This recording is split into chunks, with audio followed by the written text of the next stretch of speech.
descifrando los códigos secretos del tabernáculo y vamos a tratar exclusivamente sobre la tribu de Leví y el real sacerdocio. Chequen ustedes cómo está escrito. Se nos dice claramente que la ley, todas las cosas que estaban bajo la ley eran sombra de los bienes venideros. Todo lo que se vio en el tabernáculo, todos los muebles, el arca del pacto, la mesa de los panes, el altar del incienso, el altar del sacrificio, el menorá, las tablas de la ley que estaban dentro del arca, la vara de Aarón que reverdeció, los 12 panes, como dije, el altar del sacrificio, la fuente de bronce, atrios, lugar santo, lugar santísimo, todo lo que compone el tabernáculo. Escuchen esto, era una sombra de lo que había de venir.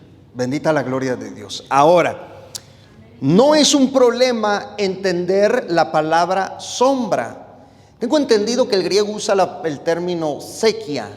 Esa palabra quiere decir precisamente eso, una sombra, algo que está siendo proyectado. Vamos a pensar un poco en el capítulo 10, verso 1 de Hebreos para entender la revelación de lo que vamos a aprender el día de hoy.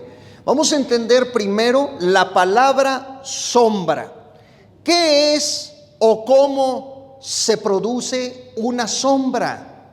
Porque si entendemos esto, vamos a comprender la revelación maravillosa, profunda, en la máxima sabiduría de Dios revelada en el Nuevo Testamento. Imagínate, por ejemplo, en este momento, mira, para que se produzca una sombra, primero necesitas la luz, ¿sí o no? Porque si no hay luz, es imposible que se proyecte una sombra. Miren cómo vamos a entrar a lo que Moisés estaba viendo en el monte. Recuerden que dejamos a Moisés el martes pasado en el monte Sinaí. Ahí lo dejamos arriba en una revelación y los secretos de la gloria, de la magna y gloria bendita de Dios. Ahí estaba Moisés metido por 40 días y 40 noches. Estaba viendo todos los misterios del santuario celestial. Y Dios le dijo, todo lo que estás viendo aquí arriba, quiero que le fotografíes, quiero que tomes una copia, porque todo esto lo vas a trasladar a la tierra de manera miniatura. Y lo que está en la tierra será una sombra de lo que está acá arriba. Bendita la gloria de Dios. Ahora, necesitamos luz para que se proyecte una sombra. Ahora, miren nada más, por ejemplo, aquí tenemos la luz, luego se necesita un objeto o un cuerpo, porque si no hay objeto y si no hay cuerpo, no hay sombra tampoco. La luz por sí misma no puede reflejar sombra porque naturalmente y en esencia es luz misma, en esencia es luz, por lo tanto no tiene sombra. Necesita de un objeto a donde golpee para que ese objeto mande una sombra o sombree. Entonces, si tenemos aquí la luz, voy a tomar por ejemplo este foco, vean nada más cómo me está proyectando la luz y mi cuerpo se está reflejando allá. Levanto mi mano y bueno, o aquí miren, por ejemplo. Y bueno, miren, pues no sé quiénes ven ahí el perrito. ¿Sí lo alcanzan a ver? Los hermanos que están acá se están perdiendo el avivamiento. ¿Sí? ¿Ok? Pero ¿qué es lo que estoy necesitando aquí? Bueno, pues necesito la luz, necesito un cuerpo, necesito algo real, algo tangible, algo verdadero, para que la luz tenga efecto de sombra. Y entonces miren, una palomita, miren la palomita. Bueno, no tiene dos cabezas. Ahí va la palomita, ahí va la palomita. Entonces, ¿qué es lo que necesitamos? Luz, un objeto, algo real, la realidad, y se proyecta una sombra. Señoras y señores, hermanos y hermanas en Cristo Jesús, una vez que escuche esta revelación, usted no querrá haber vivido en tiempos de Moisés. ¿Saben qué es lo que tenía Moisés en todo el tabernáculo y todo lo que vemos ahí? Tenían la sombra. Ellos eran la sombra de lo que había de venir. Y por eso dice el apóstol Pablo, mas el cuerpo es de Cristo. Quiero que vayan conmigo rápidamente, por favor, a la velocidad de la luz, 300,000 kilómetros por segundo, abriendo la Biblia. En Colosenses capítulo 2, verso 16, para que ustedes vean que de nuevo el apóstol Pablo revela en Colosenses cómo la luz divina proyectaba algo en el mundo espiritual, en la realidad divina, y reflejaba una sombra en la tierra a través de toda la historia de la humanidad. Colosenses capítulo 2, verso 16 dice: amén. Por tanto, nadie os juzgue en comida o en bebida, o en cuanto a días de fiesta, luna nueva o días de reposo, todo lo cual es sombra de lo que había de venir, pero el cuerpo es de Cristo. Pablo está diciendo todo lo que aconteció en el Antiguo Testamento, particularmente todos estos objetos y todo lo que ven, era una sombra que se estaba proyectando en la tierra de algo que reflejaba la luz divina del Dios Todopoderoso en el reino de los cielos. O sea que la luz de Dios, el resplandor del Rey eterno, llega y golpea en la realidad espiritual de las cosas espirituales, de los objetos celestiales, como la nueva Jerusalén, como el trono, como los 7 candeleros de oro que están delante del trono ahí en la eternidad. Todo aquello que está y que es real y que es tangible y que lo vas a ver ojo a ojo, bendita la gloria de Dios. La luz divina desde el trono golpea sobre los objetos celestiales y estos reflejan sombra en la tierra, y en esa sombra caminaba Moisés y los sacerdotes de la antigüedad. Todo lo que ellos tenían era la sombra. ¿De qué? De los bienes venideros. ¿Y cuándo llegaron esos bienes venideros? Desde que llegó Cristo Jesús a la tierra. Por eso no hay mejor tiempo que el nuestro. En el antiguo pacto o bajo la ley estaban en el tabernáculo oficiando los sacerdotes. Miren, Dios le dijo a Moisés en el monte, cuando Moisés miraba las cosas de la realidad espiritual, la luz divina proyectada sobre esas cosas espirituales y la sombra que caía sobre los hebreos, cuando Moisés miraba en el monte todas esas cosas divinas, Moisés, yo creo que, escuchen esto, yo creo que por ser un hombre tan sabio, tan inteligente, un hombre de Dios que amaba a Dios de todo corazón, un hombre dedicado a la oración, un hombre que estaba muy cerca de Dios, yo creo que Moisés, metido en esa nube, en esa gloria, los secretos que Dios le reveló, entre los códigos que debemos de descifrar están los siguientes. Creo que cuando Moisés escucha la voz de Dios que le dice que escoja o seleccione a la tribu de Leví, escuchen, a la tribu de Leví, es porque Moisés estaba viendo algo. ¿Y qué estaba viendo Moisés en la realidad espiritual, en la eterna gloria? Moisés estaba viendo, escuchen esto, hermanos y hermanas, estaba viendo una multitud de sacerdotes redimidos, salvos, justificados, santificados.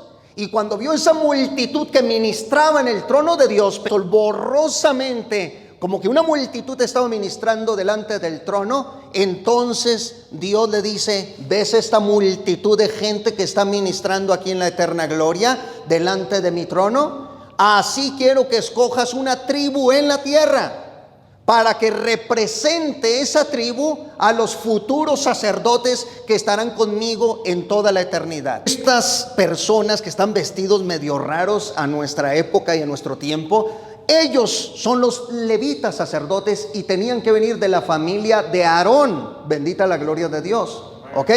Pero Dios le está dando esta orden a Moisés cuando Moisés está en el monte. No quiero que pierdan de vista eso. Moisés está arriba del monte en la gloria de Dios, y Moisés está viendo en el cielo la realidad, y él tiene que buscar, escuchen, una multitud o una tribu, tiene que buscar, tiene que seleccionarla para que esa tribu en la tierra, en el Antiguo Testamento, tiene esa tribu como fin representar a la multitud que estaba viendo Moisés ante el trono de Dios ministrando en la eterna gloria. Entonces esto es maravilloso. Los sacerdotes levitas fueron escogidos para eso. Ellos fueron elegidos por una razón muy importante. ¿Se acuerdan cuando Israel adoraba al becerro de oro? ¿Se acuerdan de eso? ¿Saben cómo le puso Israel al becerro de oro? Elohim.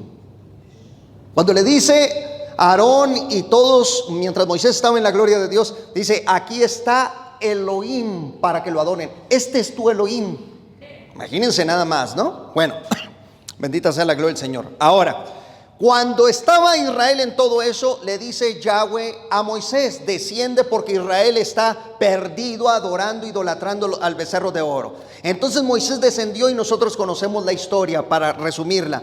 Desciende Moisés y mira al pueblo completamente perdido, y vino la ira de Dios también, se manifiesta la ira de Dios, y Moisés pregunta a todo ese pueblo: ¿quién está del lado de Dios? ¿Quién está del lado de Jehová? Y de entre todos los israelitas, los únicos que se hicieron del lado de Dios fue los hijos de Leví. Por esa razón Dios los escoge a ellos para ser los sacerdotes del templo. Miren qué privilegio es cuando tú le eres fiel y leal a Dios. Dios te va a elegir para el ministerio eterno de su gloria. Fíjate nada más, por serle leal a Dios en ese sentido. No prostituirte, no inclinarte hacia dioses ajenos, ¿verdad? Hacia la imagen que presenta este mundo, sino servirle única y exclusivamente a Dios. ¿Sabes qué? Dios te bendice y te pone en un lugar de honor. Miren, en Éxodo capítulo 32, abra la Biblia porque así aprendemos todos. Éxodo capítulo 32, verso 25. Y viendo Moisés que el pueblo estaba desenfrenado, porque Aarón lo había permitido, para vergüenza entre sus enemigos, se puso Moisés a la puerta del campamento y dijo: ¿quién está por Jehová? Júntese conmigo. Y se juntaron con él todos los hijos de Leví. Por esa razón se nos dice en Números capítulo 3, verso 12, Números 3:12, se nos dice así: he aquí, yo he tomado a los levitas de entre los hijos de Israel, en lugar de todos los primogénitos, los primeros nacidos entre los hijos de Israel. Serán pues míos los levitas. El privilegio de los levitas es impresionante. ¿Saben por qué? Ellos eran de los únicos. En Israel solamente se ungía con aceite, literalmente se vaciaba aceite, un cuerno de aceite se vaciaba sobre la cabeza de algún elegido, algún escogido, y podía ser un rey, podía ser un sacerdote, podía ser un profeta. Básicamente, estas tres personas eran ungidas. Cuando tú lees: no toquéis a mis ungidos, no se está refiriendo, ¿verdad?, a todo el pueblo de Israel. Está refiriéndose exclusivamente a los sacerdotes levitas, los ungidos. Bendita sea la gloria del Señor. Aquí vemos la fidelidad de Leví, de los hijos de Leví, y optan por hacerse del lado de Dios, y Dios los escoge y dice: ustedes van a tener un privilegio enorme, no serán contados entre el pueblo de Israel, ustedes serán únicos y exclusivos para servir en mi santuario. Ahora, si vemos a Moisés, algo está viendo, atentos, algo está viendo en la eterna gloria. Él ve como una multitud que se mueve de un lado para otro, que va así, que va para allá, y que están ante el trono de Dios y están sirviendo. Y entonces Dios le dice: ¿ves esto, Moisés? ¿Ves esta multitud de sacerdotes que están delante de mí en mi reino aquí en la eternidad, sirviéndome constantemente? ¿Sí los ves, Moisés? Sí los veo. Pues quiero que escojas a una de las tribus de Israel para que ellos funjan como sacerdotes en la tierra y estén representando a esta multitud que un día va a aparecer sobre la tierra, Moisés.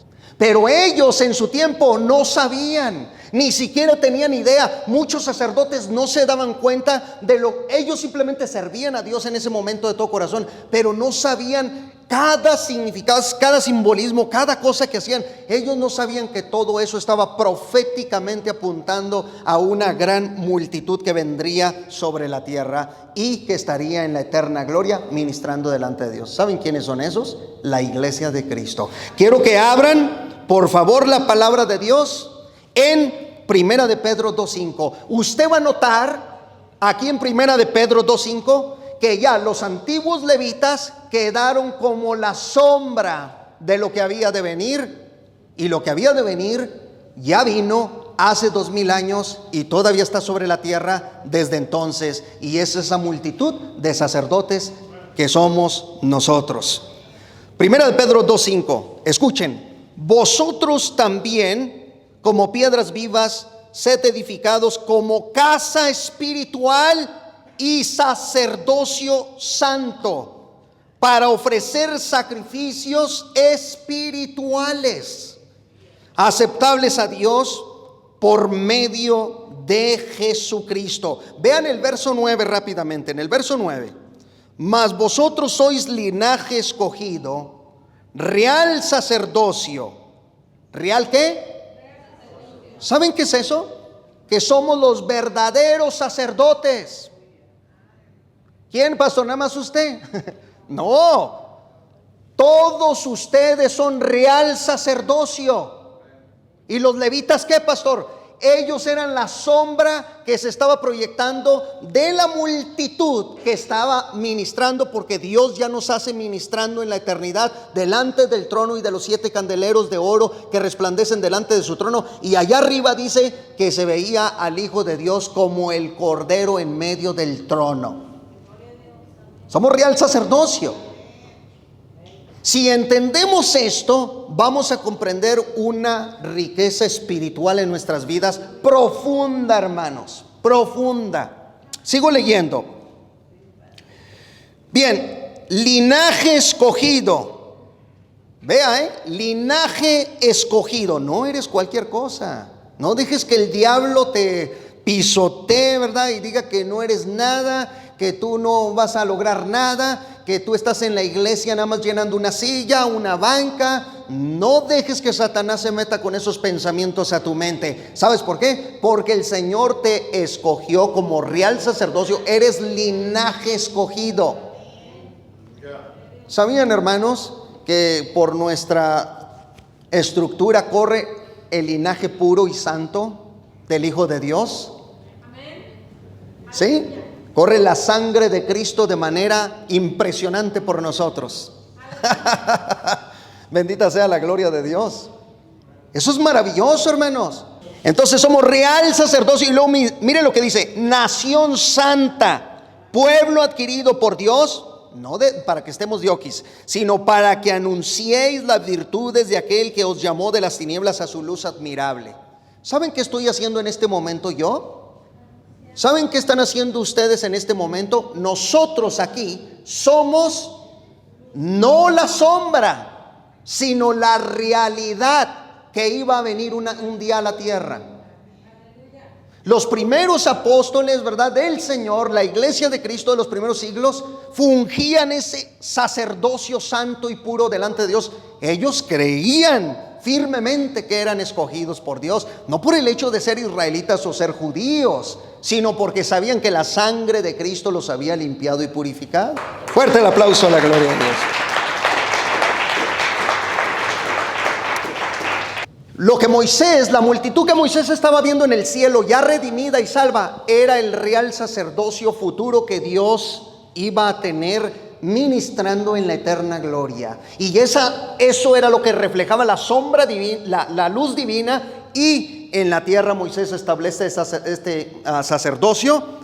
Y entonces vamos a ir aquí comprendiendo todo lo que va a pasar, ¿sí? Porque las puertas de todo, de los atrios, lugar santo y lugar santísimo, para nosotros las puertas están abiertas. Para los antiguos las puertas estaban cerradas, solo los sacerdotes entraban ahí.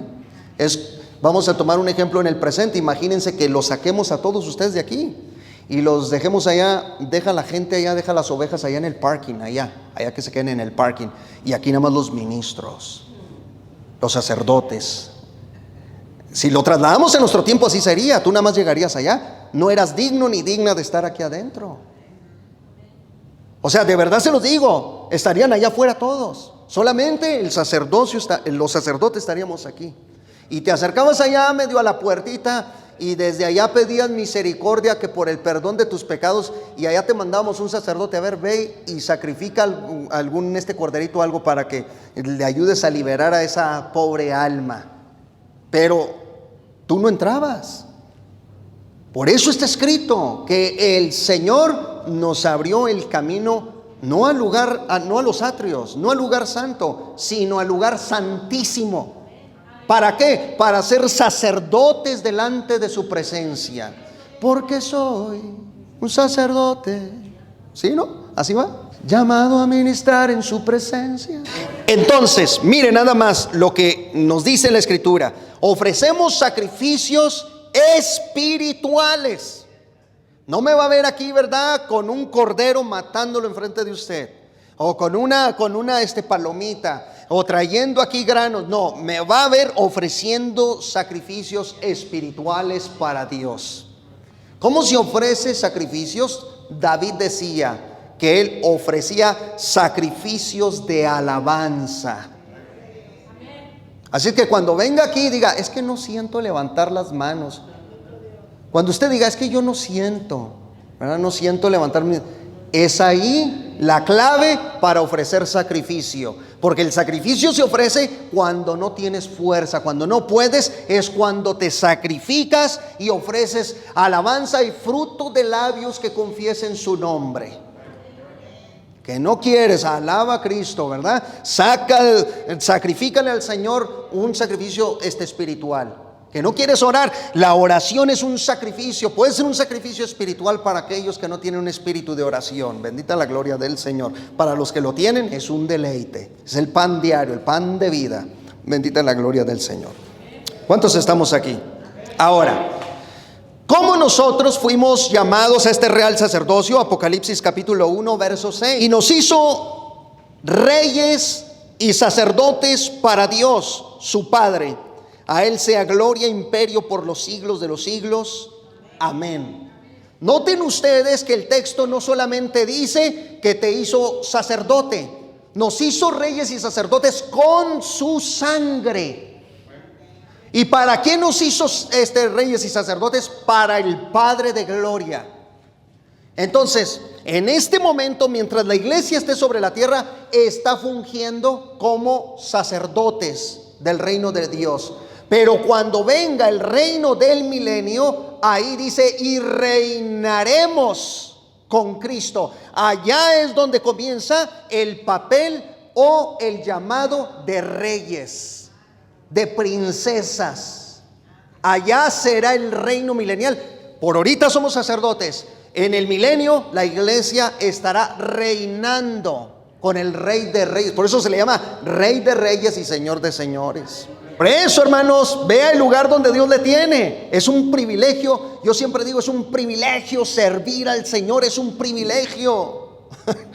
Bendito Dios.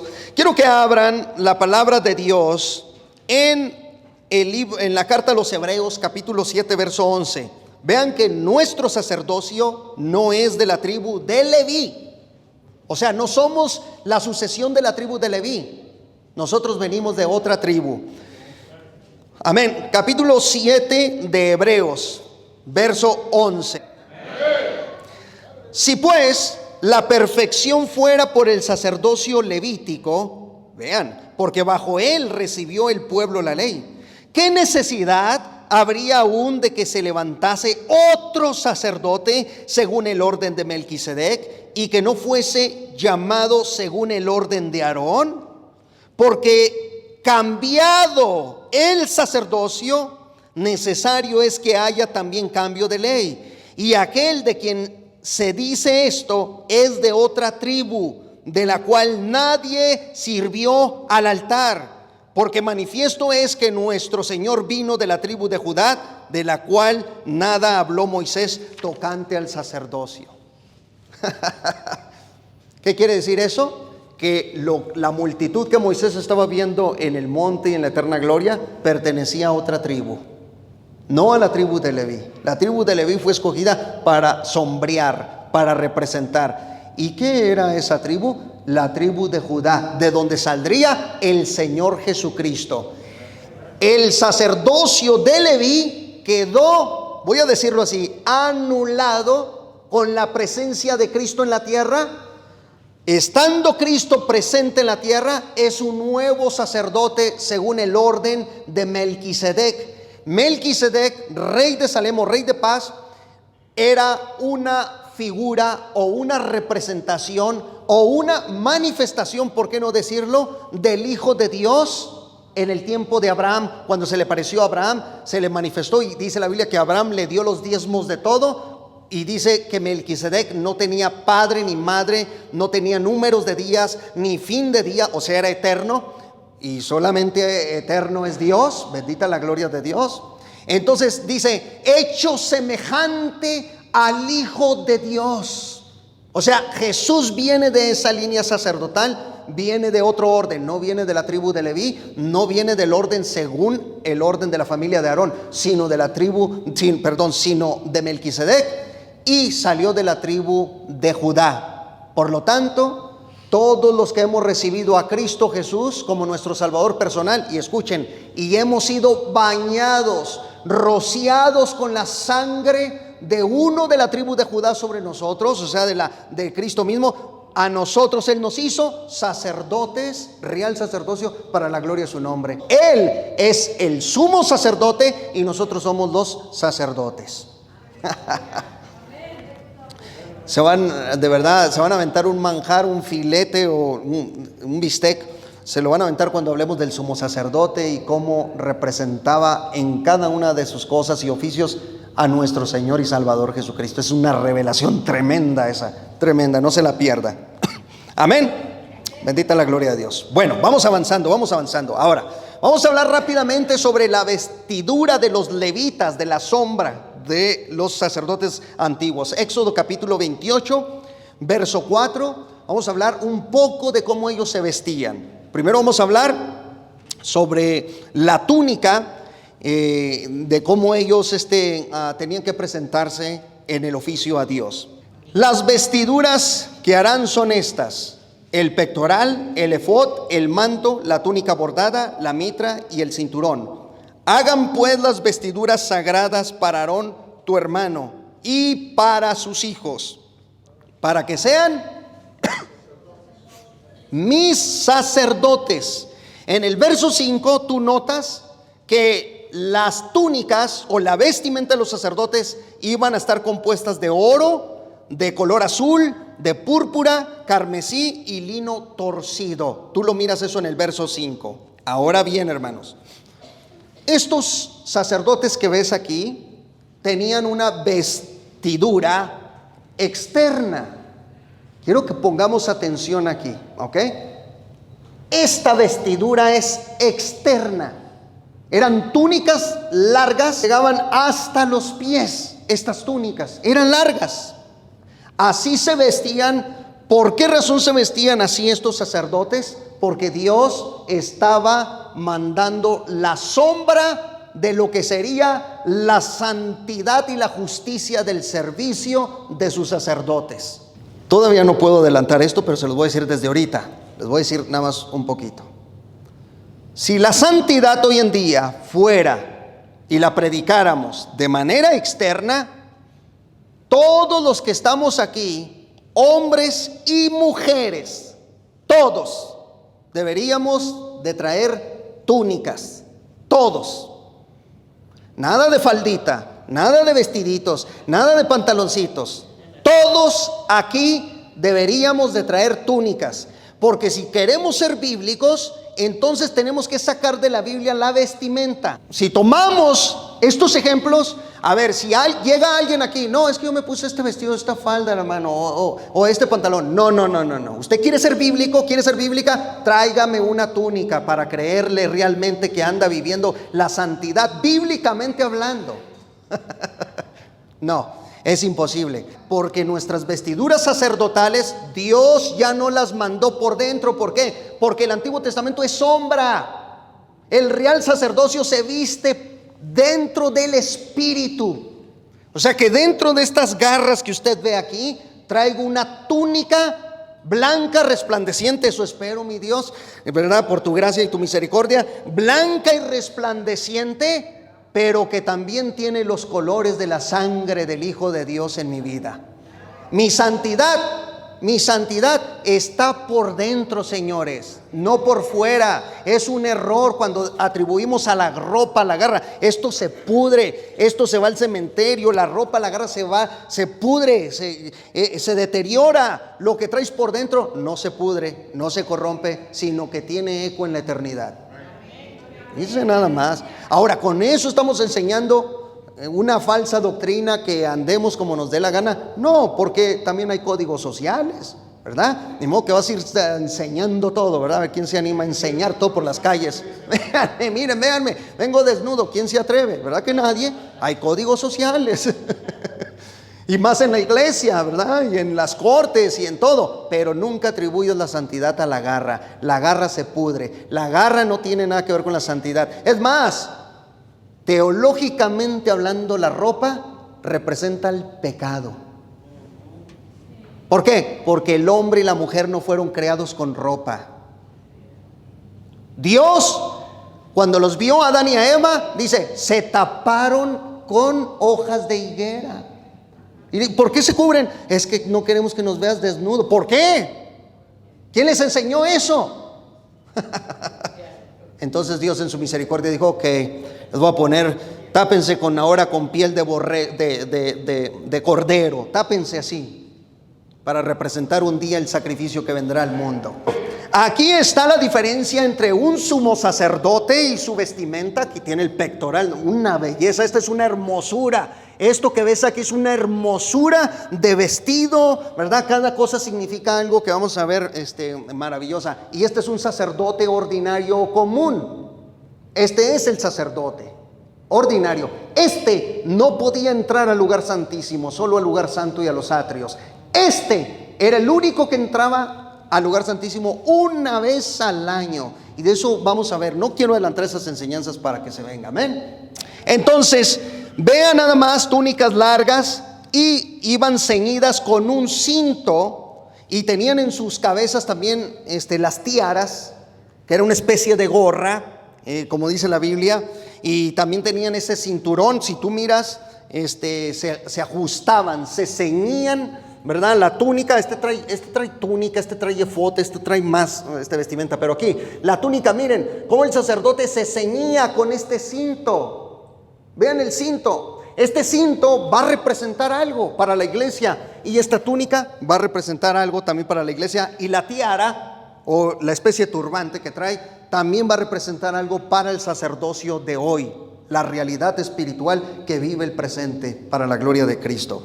Después Moisés hizo acercarse a los hijos de Aarón y les vistió las túnicas, les ciñó con cintos y les ajustó las tiaras, como Jehová lo había mandado a Moisés. Vean que Jehová es el que manda esto. Ahora, hermanos, en Apocalipsis capítulo 19, verso 8, quiero que ustedes vean cómo nos vistió ahora Dios mismo a nosotros. O sea, no crean que en la Biblia me va a decir, Israel, quiero que te pongas un pantalón 36 por 34. No, ese no es el vestido de Dios. No hay códigos para eso. El hombre y la mujer son de modas. El hombre y la mujer vivirán con modas generación tras generación, pero esa no es tu santidad. Esas simplemente son modas. Las modas pasan, generación va, generación viene. Todo eso es moda. Aquí lo que importa es lo que vamos a ver, cómo Dios vistió al real sacerdocio. Bendita la gloria de Dios. Quiero que vean conmigo, ¿verdad? Apocalipsis, capítulo ¿qué? Verso 8. Y a ella, a la iglesia, se le ha concedido que se vista de lino fino, limpio y resplandeciente. ¿Por qué? Porque el lino fino es las acciones justas de los santos. ¿Cuáles son nuestras túnicas? Nuestras acciones justas, el caminar en la verdad en Cristo, el ser justificados por la sangre de Jesús en nuestras vidas. Cristo te puso una túnica en el interior, en tu espíritu. Traes una túnica, pero de luz. No creas que es garra, es luz divina resplandeciente. ¿Ah? Bendita sea la gloria de Dios. O sea que dentro de ese cuerpo, de este cascarón, ¿verdad? De estos pellejos ya que traemos, estas arrugas, dentro hay un nuevo hombre, una nueva mujer creado según Dios, y ese resplandece siempre. Por eso, escuchen esto, nunca el viejito se va a sentir viejito, menos si está en Cristo. Eso está prohibido. Eso está prohibido. En Cristo somos rejuvenecidos. Vean los colores de las túnicas sacerdotales. Recuerden que somos real sacerdocio y nuestras túnicas resplandecen en luz y también son de colores. Aleluya. Éxodo 39:27. Igualmente hicieron las túnicas de lino fino de obra de tejedor para Aarón y para sus hijos. Ahora vea el verso 29 y solo voy a parafrasear. Ahí está el color azul. Eran estas túnicas azul, púrpura y carmesí, como Jehová se lo había mandado a Moisés. La túnica era blanca, efectivamente, pero en el cinto el sacerdote tenía el azul y tenía el color carmesí. ¿Por qué razón tenía estos tres colores? Vean, el color azul estaba representando el cielo. Ese sacerdote, sin saberlo, en su cinto estaba representando el nuevo sacerdocio que son ustedes, que ustedes no serían de origen terrestre, serían de origen celestial, que su sacerdocio sería del cielo, no de la tierra, no del santuario terrenal, sino del santuario celestial. Eso es lo que estaba representando el cinto de él. El azul simbolizaba eso, y el color carmesí, el rojo, el cinto color rojo, bañado en rojo, estaba simbolizando la sangre derramada sobre nosotros, que así nos iba a vestir Cristo Jesús cuando derramara su sangre sobre nosotros. Y el color púrpura era con el que se vestían los antiguos reyes de la tierra, era la realeza, también simbolizando el color púrpura, que todos nosotros tendríamos el oficio o el llamado a ser reyes y sacerdotes en el reino del milenio. ¡Qué belleza! Ahora, mis amados, vean ustedes el lenguaje que Pablo usa. Efesios capítulo 6, verso 14. El lenguaje que el apóstol Pablo usa es un lenguaje litúrgico y es un lenguaje espiritual. En Efesios 6, 14 vas a entender ahora sí los términos de Pablo. Vean, estad pues firmes. Y luego, a ver otra vez, ¿qué dice? Ceñidos con la verdad y vestidos. Vean esas dos palabras litúrgicas. Pablo dice ceñidos y vestidos. ¿Qué tiene en la mente Pablo cuando usa la palabra ceñido? ¿Y qué tiene en la mente Pablo cuando usa la palabra vestido? No tiene otra cosa en la mente nada más que a su propio pueblo y cómo se vestía su pueblo. Pablo está diciendo, está usando la palabra ceñido, así como el sacerdote se ceñía. Pero él te dice cómo te debes de ceñir tú en el nuevo sacerdocio, el de la tribu de Judá, el real sacerdocio, la nación santa. ¿Cómo te tienes que ceñir? Está escrito, dice, ceñidos vuestros lomos con la verdad, hablando verdad en todo tiempo. Esa es la manera como nos vestimos de Cristo. ¿Quieres reconocer un verdadero sacerdote? Vas a saber siempre que ese hombre y esa mujer hablan con verdad. Ahora, y dice, y vestidos con la justicia, con la coraza de justicia. Entonces nuestra túnica está rodeada de la justicia de Cristo y de la verdad de Cristo. Ahora, en Isaías capítulo 11, verso 5, lo lees en tu casa. Ahí también habla de que el cinto representa la justicia y la fidelidad. Eso es Isaías 11:5, ¿ok? Usted guárdelo para su casa. La tiara, aquí se lo resumo rápido. El gorro, no me gusta llamarle gorro, pero mikvah, creo es en hebreo mikvah, no recuerdo bien, pero habla como de una especie de gorra. de algo que protegía al sacerdote. ¿Saben para qué? Para que no sudara.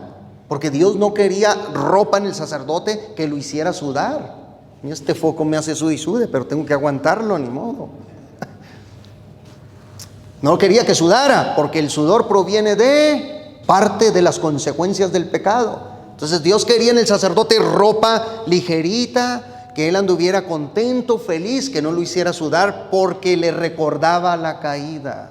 Bendita la gloria de Dios. Ese es otro detallazo. Por ahorita, mire nada más, la tiara representaba que nos, como dijo Pablo, renovaos en el espíritu de vuestra mente, o era el yelmo de nuestra salvación, la tiara del sacerdote, o escuchen esto que les voy a decir. La tiara estaba representando que un día todos ustedes, sacerdotes de Dios, serían coronados con la corona de gloria o con la corona de victoria. Bendita la gloria de Dios. Y por último, así, con estas palabras, ¿sabían ustedes que los sacerdotes también tenían que ponerse calzoncillos? Vamos a hablar de los calzones un poquito aquí. Alaba a Cristo que Él viene pronto. Vean los detalles de Dios, Dice Dios, ponte la túnica, ponte, ¿verdad?, el cinto, cíñete bien, cíñete los lomos, ponte al sumo sacerdote el pectoral, el efod, ponte tu túnica, ponte tu manto, vístete bien, ponte la mitra sagrada, que diga santidad a Jehová, pero no se les olviden los calzones. Aleluya. ¿No cree? Bueno, Éxodo capítulo 28, verso 42. Vean nada más cómo Dios los traía a los sacerdotes. Vamos a hablar de los calzoncillos y ya nos vamos. Ya ahora sí, les prometo ya que ahora sí nos vamos. Éxodo 28, dígame cuando lo tenga. 28, verso 42. Amén. Y les harás, a ver otra vez, y les harás de lino para cubrir su desnudez. Serán desde los lomos hasta los muslos, y estarán sobre Aarón y sobre sus hijos cuando entren en el tabernáculo de reunión o cuando se acerquen al altar para servir en el santuario, para que no se vean esto, para que no lleven pecado y mueran. Es estatuto perpetuo para él y para su descendencia después de él. Desde la cintura o desde los lomos se consideraban y tenían que llegar como hasta la rodilla. La pregunta es, ¿por qué Dios mandó que los sacerdotes se pusieran calzoncillos? Porque los altares podían estar en gradas. Y cuando el sacerdote venía, subía el primer escaloncito, luego el segundo, el tercero, el cuarto, y el pueblo estaba así. Y eso despertaba en Dios un celo tremendo y lo consideraba desnudo. Pero pastor, traía la túnica, eso ya no importaba. Fíjense bien cómo es Dios, ya no importaba la túnica, ya no importaba el cinto, ya no importaba lo que trajera. Si no traía calzones, el sacerdote moría, lo mataban, lo apedreaban, lo sacaban del campamento por subirse al altar sin calzones. Todo lo que Dios nos enseña, imagínense qué bello es Dios. Hasta estos detalles ¿por qué la mente divina establece estas cosas? No, son las preguntas teológicas que ya tú dices, Dios mío, ¿qué está pasando? No, ¿por qué te enfocaste tanto en esto?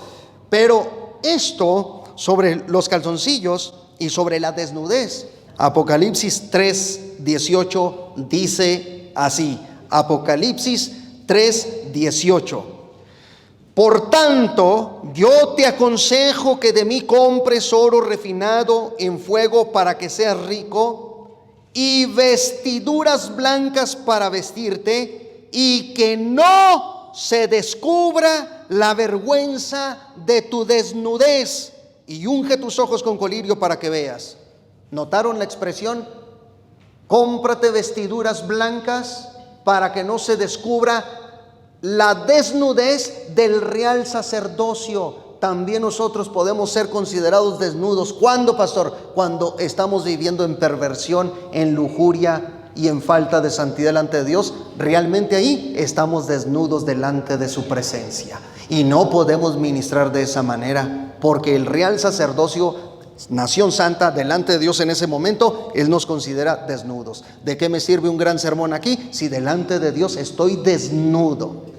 Entonces este cuadro es profético. Y saben, curiosamente, Apocalipsis 3:18 se lo dice Dios a la última iglesia del Apocalipsis, o sea, la iglesia de la Odisea, a los laodiceanos, les dice que están desnudos. La iglesia del último siglo, la séptima iglesia, es la última etapa o la era del cristianismo proféticamente hablando, y llama a ese sacerdocio del último siglo, los llama desnudos. Así es que les dice: arrepiéntete ya y vete cubriendo, vete poniendo la vestimenta, la túnica, el cinto de justicia de verdad, porque el tiempo está cerca, y de esa manera vivirás en santidad y no se descubrirá tu desnudez. Póngase sobre sus pies si están amables.